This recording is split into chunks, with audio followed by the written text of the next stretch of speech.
Hey guys, welcome to CEM's Will It Digest. We keep asking and you guys keep delivering. Somebody suggested hemp or cannabis products, and I just happen to know a guy. Hey Sean. Hey Howie. Good to meet you. Yes sir. Hey, thanks for helping us out today. Now Sean isn't just my hookup, he is actually a co-founder of Agris and on the board of the Southeast Hemp Association.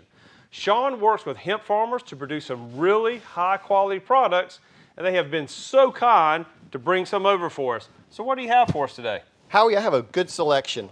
I have hemp flour, I have hemp seed oil, I have hemp lotions, All right.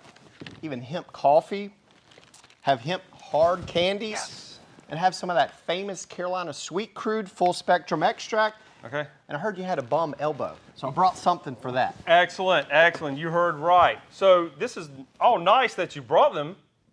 Am I supposed to do something with them? Howie, I'm in a rush. Can Okay. you analyze these today? It would have been really nice if you would have not only brought samples, but if you would have brought me some help because I'm swamped right now. I know a guy. Hey Todd. Hey, Sean. What's up? Todd, meet Howie. Howie. Hey Todd. Todd is the owner of G2 Analytical. Todd is also the Chief Science Officer of Agris. So Todd, I brought Howie all these samples and I need them run today. Can you help? Sure thing. I have a Mars 6. I love that thing. But Howie, this is a lot of different samples. Are you going to try to run all of these in one single batch? Yes, sir. I think that's the only way we're going to get all of this done in the same day. And before we get started, do you want to stick around for some tips and tricks first?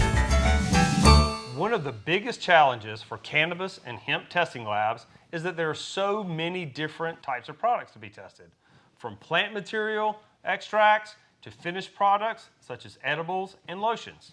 Howie, I could name you many more. Todd, I am sure you can, and trust me, I feel your pain. Now, in order for your lab to be efficient, you need to digest all of these samples in a single batch. And our Mars 6 with the Mars Express Plus is up to the task.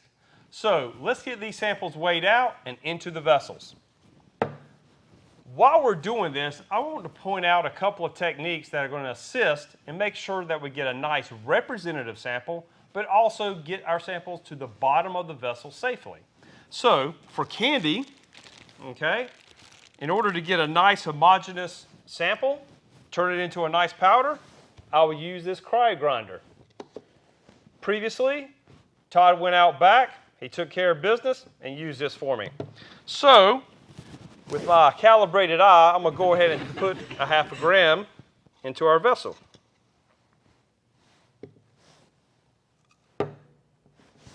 We'll just get a little bit more here. That look about right? Sure does. All right, outstanding. So that's for our crushed up candies. Now for something like a tincture, I would go with, there we go, a long transfer pipette, because again, I want to get this all the way to the bottom of the vessel. So here we go, let me use this. And once again, about half a gram.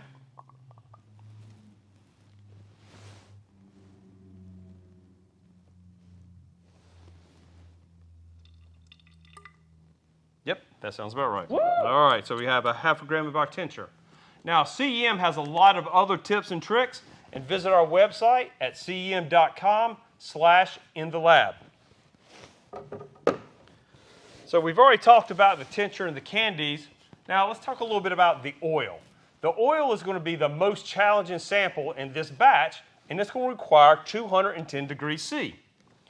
Now, many states, including California, require a half gram sample size. That's why a while ago you saw me do a half a gram of the candy and the tincture. We're going to do the same thing with the oil. Let's finish this up, and you can meet me at the microwave.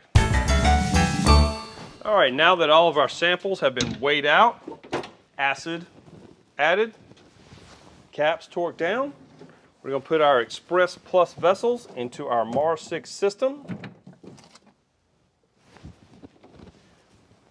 And to make things easy, I'm going to use our CEM Cannabis one-touch method. Select,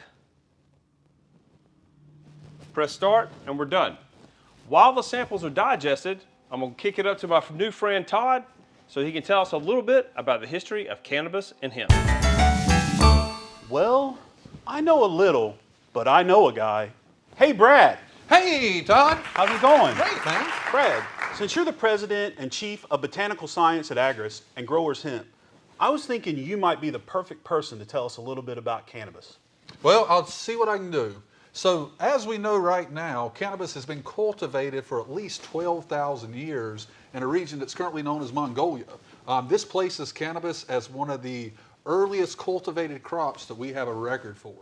So, when we're talking about records in cannabis and the history, the oldest references we've been able to find to cannabis dates all the way back to 2727 BC, when the Chinese Emperor Xin Nun, sorry if I'm pronouncing that wrong, supposedly discovered the substance and used it medicinally. The history of cannabis in America dates all the way back to the colonial settlers who grew hemp for a variety of purposes to include textiles, rope, seeds. Because of the fast-growing plant, it was easy to cultivate and had many uses throughout the colonial America. In the early 1600s, Virginia, Massachusetts, Connecticut colonies required all of their farmers to grow hemp. These early hemp plants were very low in levels of tetrahydrocannabinol, THC, which is responsible for the mind-altering effects of the left coast cannabis or marijuana. In the United States, marijuana wasn't widely used for recreational purposes until the early 1900s. Massive unemployment and social unrest during the Great Depression stoked public fear of this evil weed or devil's lettuce. This was portrayed in many publications and movies such as Reefer Madness. As a result of this, and consistent with Prohibition's era's view on all intoxicants, 29 states had outlawed cannabis by 1931. The Marijuana Tax Act came along in 1937, which was the first U.S. federal law to criminalize marijuana nationwide. This act imposed an excise tax on the sale, possession, or transfer of all hemp products, effectively criminalizing all but the industrial uses of the plant. More recently, California became the first state to legalize medical marijuana in 1996. In 2012, Colorado became the first state to legalize marijuana for recreational use. And by 2020, there have been over 15 states in the District of Columbia that have fully legalized marijuana for recreational use. When hemp is concerned, the 2018 Farm Bill removed hemp and hemp seeds from the statutory definition of marijuana and the DEA Schedule of Controlled Substances. It allowed for the cultivation and production of industrial hemp defined as cannabis sativa plants containing less than 0.3% of THC. The hemp industry was reborn, and hemp-based CBD products are among the fastest growing trends worldwide. No pun intended. Well, now you know, and now that our samples are digested and cooled, let's get them over to the hood and see how we did. Okay, we've taken our vessels out of the Mars 6, and now it's time to dilute, and let's see just how good of a job we did with this mixed batch of samples. So this first one is our flower sample. Oh, look at that. Lots of good gas. Had a good pressure build up there.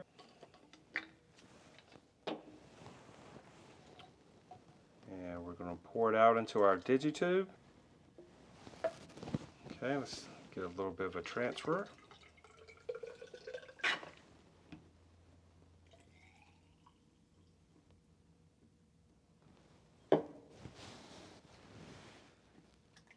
It's hard to notice, but you may see a little bit of siliceous material at the bottom of this digitube, and we'll cover that in a few minutes. And let's go ahead and get one more done. I believe this was the oil. If you remember, the oil was the real reason we had to run 210 degrees C in our mixed batch. That was a lot of gas.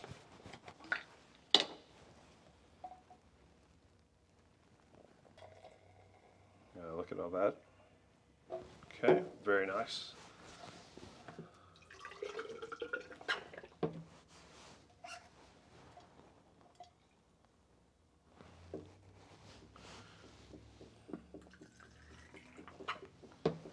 And here we go, another clear, colorless, particle-free. All right, just give me a few more minutes and I'll wrap these up. All right, let's take a look we had 4 different samples in our run. Let's see how we did. First, I want to take a look at the flower. Now, this has a little bit of white particles at the bottom, some siliceous material. What you could do here, we could do an HF digest, or we can simply centrifuge or filter. Here's my elbow-saving balm that I used. Looks really nice, clear, colorless, and particle-free. Here are the yummy gummies. They were actually really good. And after we ground them up, you can see clear, colorless, and particle-free as well. And now here was the most difficult sample, the 210 degrees C that we had to use because of the oil. But once again, all the samples in one batch, still clear, colorless, and particle-free. So, can we digest multiple types of hemp and hemp products in a single batch? Was Robbins, North Carolina once named Hemp, North Carolina? Yes, it was, and yes, we can. Guys, thank you so much for coming out today. And Todd, I couldn't have prepped all these samples without your help. To learn more about the great work these guys do, visit globalproductgroup.com and tune in next time to answer the age-old question, will it digest?